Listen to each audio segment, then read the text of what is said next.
నమస్తే అండి. ఏంటండి చంద్రబాబు గారి ప్రభుత్వం ఎలా అనిపిస్తుంది? సంవత్సరం కాలం పూర్తయింది కదా, మరి ఇచ్చిన ఒక హామీ సరిగ్గా అమలు చేయలేకపోయారు. ఇంకా ఎలా చెప్తాం, వాళ్ళ పరిపాలన ఎలా బాగుందని. సుపరిపాలన తొలి అడుగుని పెట్టారు.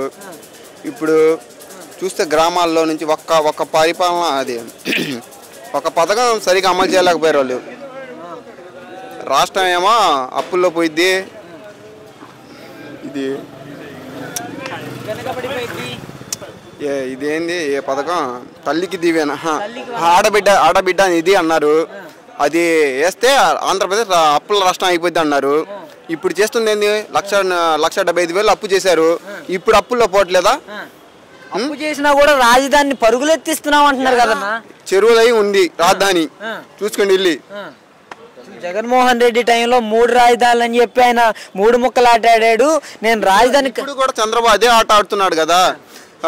అమరావతి రాజధాని చేస్తాం, ఇక్కడ వైజాగ్లో ఇచ్చేస్తాం ఆర్థిక రాజధాని అని చెప్పారు కదా. జగన్ చెప్పినట్టే 3 రాజధానులు అన్నట్టు ఆయన కూడా అదే చేస్తున్నాడు కదా. ఒక బిల్డింగ్ కట్టినట్టు దాఖలు ఉన్నాయండి.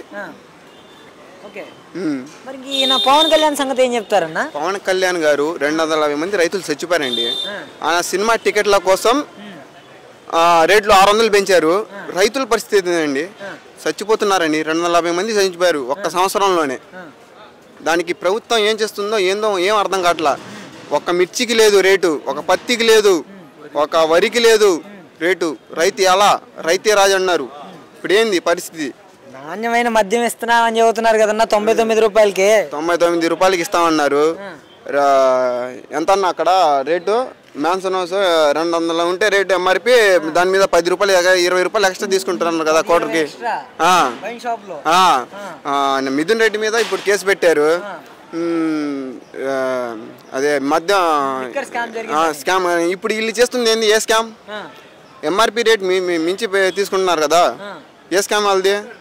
అసలు ఈయన బెల్ట్ షాపులు పెడితే బెల్టులు తీస్తా ముళ్ళు మీతో అన్నాడు కదా, మరి తీస్తున్నాడా టీడీపీ వాళ్ళకి బెల్ట్లు? బాగానే బెల్ట్ షాపులు పెట్టిన వాళ్ళకి బెల్ట్ షాపులు పెడితే బెల్ట్ తీస్తా మీకు అన్నాడు కదా, వార్నింగ్ ఇచ్చాడు కదా. ఇప్పుడు ఎక్కడ చూసినా హైవేల మీద ఎక్కడ చూసినా బెల్ట్ షాపులు విపరీతంగా ఉన్నాయి. జనాలు యాక్సిడెంట్లు మీద చాలా మంది చనిపోయారు.